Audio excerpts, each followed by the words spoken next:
కర్కాటకం వారికి గనక చూసుకున్నట్లయితే మీకు కుజుడు లాభంలో ఉండేటువంటి కుజుడు వ్యయభావంలోకి వస్తున్నాడు. మీ లగ్నానికి శుభుడే.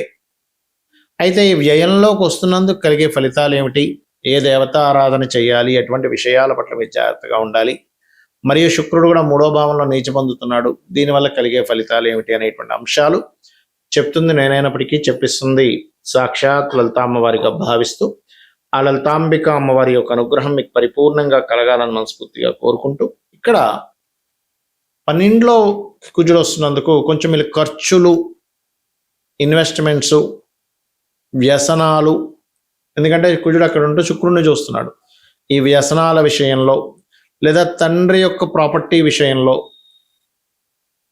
లేదా తాతగారి ప్రాపర్టీ సంబంధించినటువంటి విషయంలో కొద్దిగా జాగ్రత్తగా ఉండాలి. ఎందుకంటే ఈ కర్కాటకం వరకు తాతగారి ప్రాపర్టీ వల్ల, తండ్రి గారి ప్రాపర్టీ వల్ల కొన్ని ఘర్షణలు, కొన్ని గొడవలు, కొంత స్ట్రెస్ ఇట్లాంటివి రానున్నాయి. మరియు కొత్త ఇన్వెస్ట్మెంట్ చేసేటువంటి విషయంలో, అందులో ముఖ్యంగా మీరు సంతానం కోసం చేసే ప్రయత్నాలు, సంతానాన్ని విదేశాలు పంపించే విషయంలో కొంత మొదటి వారం కొంత ఘర్షణాత్మకంగా కూడా ఉంటుంది. కాకపోతే ఇక్కడ స్త్రీమూర్తి కారకుడైనటువంటి శుక్రగ్రహం 3వ భావంలో ఉన్నందుకు ఆ యొక్క 3వ భావం మీద శుక్రుడు ఉంటూ దాని మీద కుజుడు యొక్క దృష్టి, కాబట్టి ఎవరితోనైనా స్త్రీమూర్తితో మీరు ఒక కమ్యూనికేట్ చేస్తున్నారు, లేకపోతే ఒక సరదాగా ఒక మాట అంటున్నారు, ఇటువంటి విషయాల్లో చాలా చాలా జాగ్రత్తగా ఉండాలి కర్కాటకం వారు. కాబట్టి ఎప్పుడైతే ఈ శుక్రుడు 3లో ఉంటున్నాడో కొద్దిగా మీరు వారితో అంటే స్త్రీమూర్తి ఎవరితోనైనా మనీ ట్రాన్సాక్షన్స్ విషయంలో కూడా, లేదా ఒక్కొక్కసారి ఇంట్లో ఉండే సిబ్లింగ్స్ మీదే కొంతమంది ఏదో గాసిప్స్ చెప్తారు, అది నమ్మేసి మనం సిబ్లింగ్స్ మీద ఒక రకమైనటువంటి ప్రవర్తన లేకపోతే ఒక రకంగా వాళ్ళని హ్యాండిల్ చేయడం లేకపోతే వాళ్ళని నమ్మకపోవడం జరుగుతూ ఉంటుంది. కాబట్టి సిబ్లింగ్ వరుస వాళ్ళతోని ఎవరితోనే శ్రీమూర్తితో మాట్లాడేటప్పుడు, ఏదైనా అగ్రిమెంట్స్ రాసుకునేటప్పుడు సిబ్లింగ్స్తో లేకపోతే శ్రీమూర్తితో ఇన్వెస్ట్మెంట్ చేసేటువంటి అంశాల్లోని ఈ కుజ శుక్రుల యొక్క స్థితి ఈ రకంగా ఉంది అని చెప్పి చూపిస్తుంది. కాబట్టి ఈ విషయంలో జాగ్రత్తగా ఉండండి. మరియు కుజ, శుక్ర, రాహుకేతు గ్రహాల దగ్గర దీపారాధన చేయండి, అన్ని విధాలు బాగుంటుంది. చాలా మందికి కుజుడు అనగానే కుజ దోషమే గుర్తొస్తుంది. అయితే శాస్త్రంలో అసలు కుజదోషం గురించి ఏమని చెప్పారు, ఎక్కడా కూడా మీకు కేవలం లగ్నం నుంచి చూసుకోమన్నాడు కానీ చంద్రుడి నుంచి, రవి నుంచి, శుక్రుడి నుంచి చూసేస్తుంటారు. అలా గనక చూస్తే కుజుడు ఉండడానికి ప్లేసే లేదు. ప్రతి జాతకం పుట్టిన ప్రతి ఒక్కరికి కుజదోషం ఉంటుంది, అంతే కదా. అయితే ఈ కుజదోషాన్ని మనం అసలు ఎలా తెలుసుకోవాలి, 2 విధాలుగా ఉంటుంది కుజదోషం.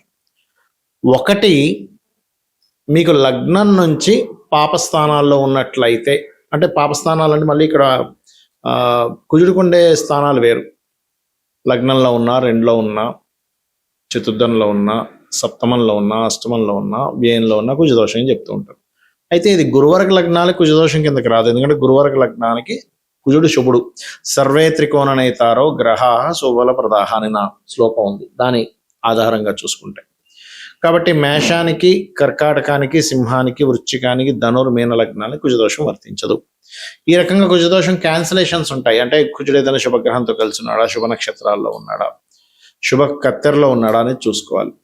ఒక్కొక్కసారి శనివర్గ లగ్నాలకు కూడా శుభగ్రహాలతో కలిసి ఉంటే కుజదోషం పెద్దగా ఇవ్వదు. అంటే ఎవరెవరు ఏ లగ్నాలు, వృషభము, మిథునము, కన్య, తుల, మకర, కుంభ లగ్నాలు. అయితే ఇక్కడ ఏంటంటే ఎప్పుడు కూడా కుజదోషము అనగానే ఒకటి లగ్నం చూసుకోవాలి, రెండోది దాని స్థితి చూసుకోవాలి, మూడోది ఏ లగ్నానికైనా ఆ యొక్క స్థితి పాడైపోయి ఆ భావంలో ఉంటే ప్రతిసారి పెళ్లి మీదే చూపించదు కుజదోషం అనేది, బాగా అర్థం చేసుకోండి. లగ్నంలో ఉండి పాడయ్యాడు అనుకోండి, ఆ వ్యక్తికి శిరోవేదన, బాడీ పెయిన్స్ రావడము, విపరీతమైన అగ్రెసివ్ నేచర్ రావడం ఇస్తూ ఉంటుంది. 2వ భావంలో ఉండి పాడయ్యాడు అనుకోండి, కుటుంబ కలహాలు ఇస్తూ ఉంటుంది. ప్రతిసారి మీకు వివాహం మీదకి వెళ్ళిపోకండి, కుటుంబం స్థానంలో ఉన్నాడు కాబట్టి కుటుంబ కలహాలు అర్థం చేసుకోవాలి. ఎలా అంటే ఇప్పుడు చూడండి, మనకి బాడీలో, మన బ్రెయిన్లో ఎక్కడో దగ్గర క్లాట్ ఏర్పడింది. క్లాట్ ఏర్పడినప్పుడు ఆ క్లాట్ ఏ బాడీలో ఏ పార్ట్కి సంబంధించింది అయితే ఆ పార్ట్ వాళ్ళకి వీక్ అవుతూ ఉంటుంది కదా. కొంతమంది చూడండి బాడీలో, బ్రెయిన్లో ఇక్కడ ఎక్కడో క్లాట్ అయింది అనగానే వెంటనే వాళ్ళకి చెయ్యి పని చేయట్లేదండి, పెరాలసిస్ వచ్చింది, లేకపోతే కాలు పని చేయట్లేదండి, లేకపోతే ఇట్లా చెప్తూ ఉంటారు. అంటే దాని అర్థం ఏమిటి, ఒక్కొక్క నర్వ్ మీద దాని ప్రెజర్ పడ్డప్పుడు అది బాడీలో ఏ పార్ట్ మీద అయితే దాని యొక్క ప్రభావం చూపించాలో ఆ పార్ట్ మీద ఎలా చూపిస్తుందో కుజదోషం కూడా అంతే. కుజుడు పాడైపోయి రెండో భావానికి సంబంధం కలిగినప్పుడు రెండో భావం అంటే కుటుంబ స్థానము, ధనస్థానము, ధనం వల్ల వివాదాలు రావడం ఇవి ఇస్తుంది. అంతేగాని వెంటనే మనం తీసుకెళ్ళిపోయి వివాహానికి అంటగట్టకూడదు ప్రతిదీ కూడా. అది శాస్త్రంలో అలా లేదు, గుర్తుపెట్టుకోండి. మూడో భావం పరాక్రమ స్థానము, మంచి పరాక్రమం ఉంటుంది. కానీ పాడైపోయిన మూడో భావంలో ఉంటే అన్ని విషయాల్లో ఆర్గ్యుమెంట్స్ చేస్తూ గొడవలు పెట్టుకుంటూ ఉంటారు. నాలుగవ భావం అనుకోండి, చతుర్థ భావం అంటే ఏంటంటే మీకు చతుర్థం అనేది గృహభావంగా చెప్తూ ఉంటారు. గృహము, అలాగే ప్రాపర్టీ తీసుకోవడము, మరియు ఈ నాలుగో భావంలో పర్టికులర్గా కుజుడు కనుక పాడైతే అది కూడా వెంటనే వివాహానికి చెప్పకూడదు. ఎందుకంటే 4 నుంచి సప్తమని చూస్తాడు కదండి, చూస్తాడు, దాని ప్రభావం ఉంటుంది. కానీ ఎక్కువ 4th హౌస్ మీద ఉంటూ ఉంటుంది. కాబట్టి ఏదైనా ప్రాపర్టీస్ తీసుకునేటప్పుడు మీ పేరు మీద తీసుకోకపోవడం మంచిది. ఏది కుజుడు పాడైతే బాగుంటే మళ్ళీ మంచిదే. అది శుభలగ్నం అంటే గురువర్గ లగ్నమై అంటే మేషం కానీ కర్కాటక, సింహ, వృశ్చిక, ధనుర్మీన లగ్నాల్లో ఏదైనా అయ్యి అక్కడి నుంచి 4లో గురువుని చక్కగా ఉంటే భూముల మూలంగానే వాళ్ళు కోటీశ్వరులు అవుతారు. ఇది గుర్తుపెట్టుకోండి. అలా పాడైతే మాత్రం భూముల వల్ల ఇబ్బంది పడతారు. మరి 5వ భావంలో ఉన్నాడు, పాడైతే సంతానంతోని, ప్రేమించిన వారితోని గొడవలు అవుతూ ఉంటాయి. 6వ భావంలో ఉన్నాడు అనుకోండి, ఉదాహరణకు కుజుడు 6వ భావంలో ఉంటే శత్రువుపై జయం కలుగుతుంది వాళ్ళకి.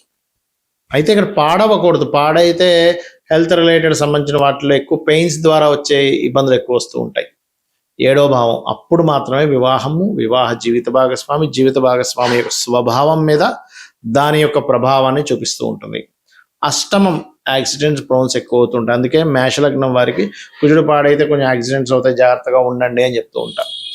భాగ్యము, తండ్రి గారి మీద, తండ్రి యొక్క స్వభావం మీద, లాంగ్ జర్నీస్ వెళ్ళేటప్పుడు జరిగేటువంటి కొన్ని సంఘటనలు యాక్సిడెంట్స్ అవ్వడం లాంటి మీద ఇస్తూ ఉంటుంది లాంగ్ జర్నీస్లో, ప్రతిసారి కాదు. దశమ స్థానంలో బాగుంటేనేమో వాళ్ళు లీడర్ అవుతారు, వాళ్ళు ఉండే కెరియర్లో. బాగోపోతే ఆ సుపీరియర్స్తోనే వీళ్ళు ఇబ్బంది పడుతూ ఉంటారు, కెరియర్లో ఇబ్బంది పడుతూ ఉంటారు. లాభస్థానంలో కుజుడు బాగున్నాడు అంటే అన్ని విధాల లాభం. స్పోర్ట్స్లోని, భూముల మీద, అన్నిటి మీద పాడైపోయాడు, లాభం వస్తుందనే ఆశ వల్ల పోగొట్టుకుని ఉంటాడు. 12వ స్థానంలో కుజుడు బాగుంటేనేమో తండ్రి ఆస్తి ఖచ్చితంగా వచ్చి తీరుతుంది, పాడైపోతే తండ్రి ఆస్తి గొడవల్లో ఉంటుంది. ఇలా కుజుడు ఎక్కడున్నాడనే తీసుకోవాలి. అంతేగాని కుజుడు ఎక్కడున్నా సరే లగ్నం నుంచి, చంద్రుడి నుంచి, శుక్రుడి నుంచి, రవి నుంచి, ఇంకా శని నుంచి, గురువు నుంచి, అన్నిటి నుంచి చూసేసుకొని కుజుడు ఇక్కడ ఉన్నాడండి దోషం కదా అని వెంటనే అనేసుకోవడం కాదు. అవేంటంటే ఆ గ్రహానికి మూమెంట్ అవ్వడానికి ఎటువంటి ఫలితాలు వస్తుందనే ఒక పర్టికులర్ ప్రిడిక్షన్ చూసుకోవడానికి మాత్రమే ఆ భావనను చూసుకోవాలి. అంతేగాని ఈ జాతకుడి కుజదోషం అంత కట్టడానికి కాదు. దానివల్ల ఏం చేస్తున్నారు, అయ్యో కుజదోషం ఉంది, కుజదోషం ఉన్న వాళ్ళతో పెళ్లి చేయడం, లేకపోతే ఇంకోటి అయితే కుజదోషం ఉంటే అర్క వివాహాలు చేసేయడం, కుంభ వివాహాలు చేయడం చేస్తూ ఉంటారు. అర్క వివాహాలు, కుంభ వివాహాలు కుజదోషం ఉంటే చేయకూడదు. మీ యొక్క జన్మజాతకంలో వారికి గనక 2 వివాహాల యోగం ఉంటుంది, అంటే 12వ అధిపతి కానీ 7వ కానీ డ్యూయల్ కనెక్టివిటీస్లో ఉంటే అప్పుడు 2 వివాహాల యోగం ఉంది అని అర్థం. అంటే మొదటి వివాహం పాడయ్యే యోగం ఉండాలి ఒక పక్క, 2వ వివాహం యాక్టివ్ అయ్యే యోగం ఉండాలి. అది 7ము 12 2 కనెక్టివిటీలో ఉంటూ డ్యూయల్ సైన్ కనెక్టివిటీ రావాలి. అప్పుడు ఓకే, మొదటి వివాహం ఏదైనా డిస్టర్బ్ అయ్యి ఆ మహాదశలు నడిచేటప్పుడు అది 2వ వివాహం. కొన్నిసార్లు ఏమవుతుంది, అవతల వాళ్ళ జీవిత భాగస్వామి యొక్క జాతకం కనుక బలంగా ఉన్నప్పుడు అది 2వ వివాహానికి దారితీయకుండా సమ్ టైమ్స్ భర్త ఒక దగ్గర, భార్య ఒక దగ్గర. అంటే అమ్మాయి ఇక్కడ ఇండియాలో ఉంటే అబ్బాయి ఏమో విదేశాలకు వెళ్ళి ఉద్యోగం కోసం అమెరికా వెళ్తాడు, లేకపోతే ఒకే అమెరికాలో ఉంటూ ఇంకొక దేశంలో అబ్బాయి ఉంటాడు. అలాగా వేరువేరు చేస్తూ ఉంటుంది. అంటే ఆ రకంగా దోషం కూడా పోతుంది అనమాట.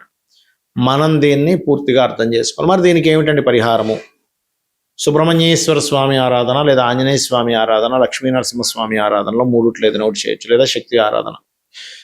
ఇక రావి చెట్టు కిందని సర్పాలు ఉంటాయి, వాటి మీద పసుపు కుంకుమ గంధం కలిపిన వాటర్ని వేసి ప్రదక్షిణం చేయండి. అదేవిధంగా వీలైనంత మట్టుకు ఏదైనా ఆలయాల్లో హోమాలు జరిగేటప్పుడు అక్కడ మీరు ఏదైనా ఆ హోమానికి తగ్గ సామాగ్రి మీరు ఇవ్వండి, మీకు ఫైనాన్షియల్గా బాగుందంటే. సంఘ సంబంధంగా అంటే మనం చూడండి, ఇప్పుడు బయట సొసైటీగా మనం ఏం చేస్తే బాగుంటుంది, కుజదోషం పోతుంది అంటే రక్తం కనుక మీకు పుష్టిగా ఉంటే రక్తదానం చేయండి, ఖచ్చితంగా కుజదోషం పోతుంది. అంటే మీ యొక్క రక్తం వల్ల ఇంకొకరి ప్రాణం నిలబడుతుంది కాబట్టి అది పుణ్యం కిందకు వస్తుంది, గుర్తుపెట్టుకోండి.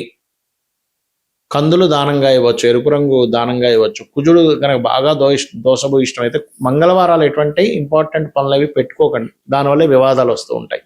ఇలా చేయండి, అన్ని విధాలా మీకు బాగుంటుంది. అమ్మవారి అనుగ్రహం మీకు కూడా మీకు పరిపూర్ణంగా కలగాలని మనస్ఫూర్తి కోరుకుంటూ శ్రీమాత్రే నమః.